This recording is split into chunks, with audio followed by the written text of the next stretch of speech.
What do John MacArthur and Ozzy Osbourne have in common? More than you think.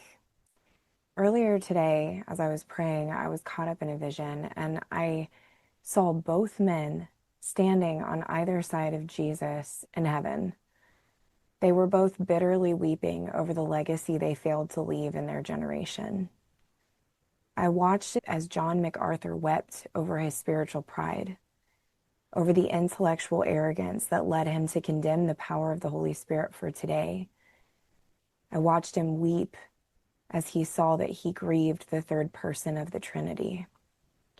He wept over his rebellion to surrender. He wept over his fear of being led astray, and that fear being greater than his fear of rejecting the Lord. He wept over his need to maintain control in his church and how that opened the door for witchcraft. He wept over how he led many into a form of godliness that denied the power thereof.